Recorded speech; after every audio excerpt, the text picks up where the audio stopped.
Welcome back to our Old Testament studies we do every Sunday night here on the internet. We are beginning a new book, the book of Ecclesiastes. You'll find it in your Old Testament right after Proverbs. Proverbs right after Psalm. You find Psalms by, usually most Bibles, you can just hold your Bible together and try to hit it right dead center and let it flop open, and you'll usually find the book of Psalms. So turn to the right, you'll find Proverbs, and then you'll find Ecclesiastes. And I'm kind of glad to be out of the books of Moses for a while. We went through the 50 chapters of Genesis and the 40 chapters of Exodus. So let's go over and read and see some of Solomon's writings. I think not too long ago, it seemed like we did Proverbs. That's Solomon's writings. And Proverbs, you'll find the wisdom of Solomon. As J. Vernon McGee says in the book of Ecclesiastes, you'll find the foolishness of Solomon.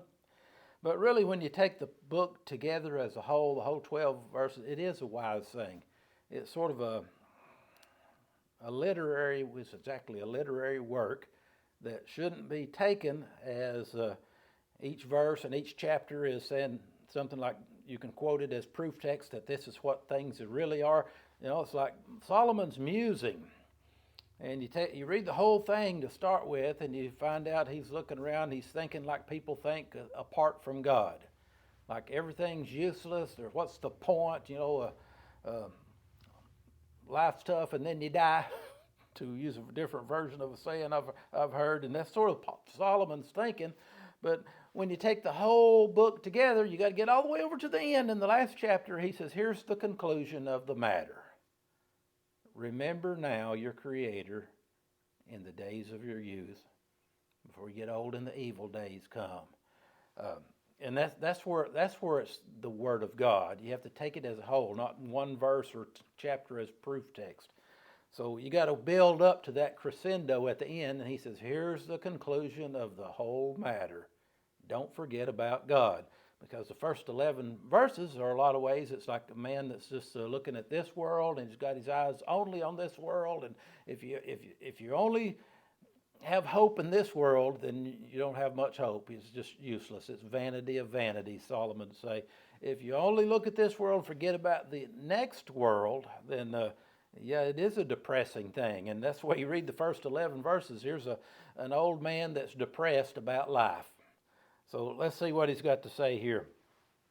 The book of Ecclesiastes, chapter 1. The words of the preacher, Solomon's term for himself here. And he is going to preach when you take it as a whole. Can also be looked at as he's philosophizing too. He's being a philosopher. The words of the preacher, the son of David. Solomon was David's son. And he was king. He was king in Jerusalem. And here we get started now. He identifies who's writing, and then we come to verse 2. Vanity of vanities, or futility of futilities, or everything is useless, saith the preacher. Vanity of vanities, all is vanity. Vanity, vanity, vanity, vanity, 5 times in that verse in the form of vanity. Uselessness, futility. And then he's going to give some points to back up that thought about everything's useless. What profit hath a man of all his labor which he takes under the sun? Or Solomon might put it this way. He looks around and he says, here's what life is. You work yourself to death, and then you die. One generation passes away, and another generation comes. Maybe we have the hope that, we worked our way to death and somebody else is going to take advantage of our labors. That's the way it works. And one generation passes and another comes on.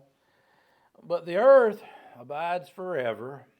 And see, already Solomon's wrong. We know from the New Testament that even this earth don't last forever. The Lord's going to come back sometime and he's going to demolish this earth and he's going to make a new heaven and a new earth wherein dwelleth righteousness. But when you're not thinking about God and you're just thinking human thoughts, you say, nothing changes, it's here, and says we're here and we're dying, and we go away and somebody else comes along, and the earth stays. The sun arises, verse 5, and the sun goes down and hastens to his place where he arose. He's right about that. The sun comes up, the sun goes down, comes back around where he arose. Everything's a cycle. He's seeing that, ain't he? The sun's a cycle. We've got morning and evening and back to morning again. And the wind goes toward the south and turns about to the north. It whirls about continually. And the wind returns again according to his circuits. We get a big strong north wind, well, it's gone. It'll never come back. Well, we get another big north wind. The wind's just going everywhere. The wind blows where it listeth, Jesus said. All the rivers run to the sea, yet the sea is not full. Interesting thought, ain't it? All the rivers are running into the ocean, but the ocean's not full. So, unto the place from whence the rivers come, they return again. Now, this is pretty good. He's smart about this. He's exactly right. For back in Solomon's day, he realized that the rain comes down, the river swells, it runs to the ocean, and yet the ocean's not full. He said, because somehow it comes back and the creek don't go dry. It keeps running. It's a hydrologic cycle. It evaporates out of the ocean. It comes right. He's very scientific here. All things are full of labor, verse 8. Or to put it in Appalachian lingo, everything's a bunch of work.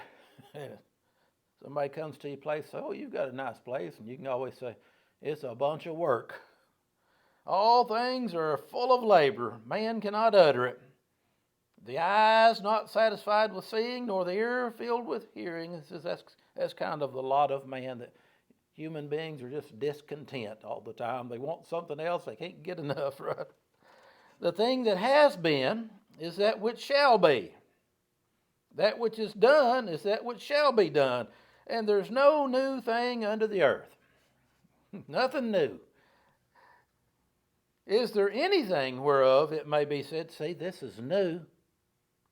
I'd say, yeah, Solomon, have you ever heard of the internet? But when it comes to human nature, he was right about that. Human nature ain't changed ever since the fall. He said, nothing new about human nature. Nothing new about sin. It's been already of old time, which was before us. There's no remembrance of former things, neither shall there be any remembrance of things that are to come with those that shall come after. They'll forget about us when we're gone, Solomon says. And I heard something this week. I was listening to something on the radio, and they was talking about over 60% of the deaths in America now are cremation. And I understand that, but at the same time, I thought the thing about being cremated is they'll forget about us before long. I like to walk through the old cemeteries and see the people that got their markers and their stones there from 1800s and even farther back. But they'll forget about us when we don't have a marker, won't they? Those that'll come after.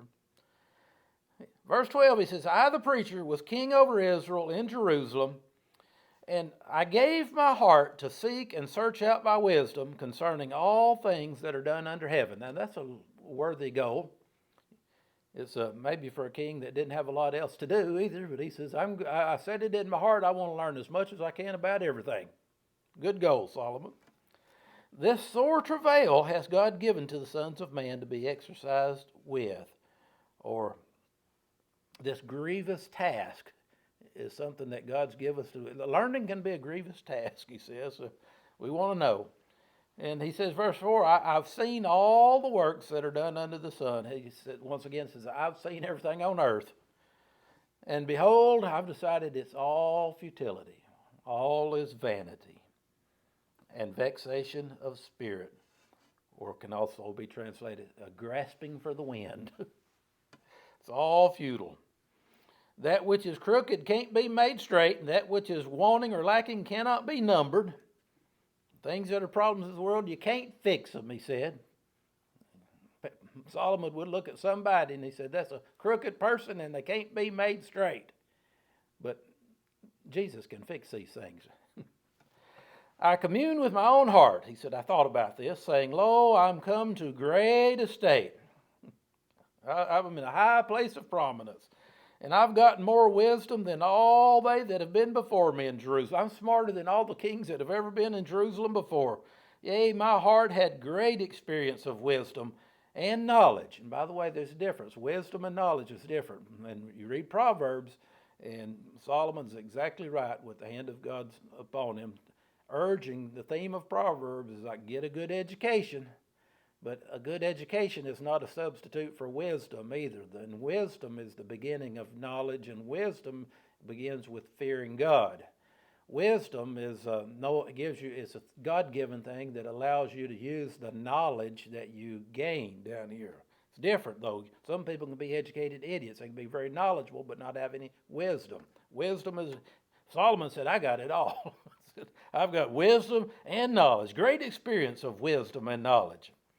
And I gave my heart to know wisdom and to know madness and folly. I want to know both sides of it here, the wisdom and the madness and the folly. And I perceive that this also is grasping for the wind, or vexation of the spirit. For in much wisdom is much grief. And he that increases knowledge increases sorrow. The more you learn, the more you're sorrier that you learned it. Or we've got a modern day proverb that sometimes you hear folks say that ignorance is bliss. There's a little bit of truth to that. But when it comes to the knowledge of God, it certainly isn't. I hope you know the Lord through Christ. See you next week.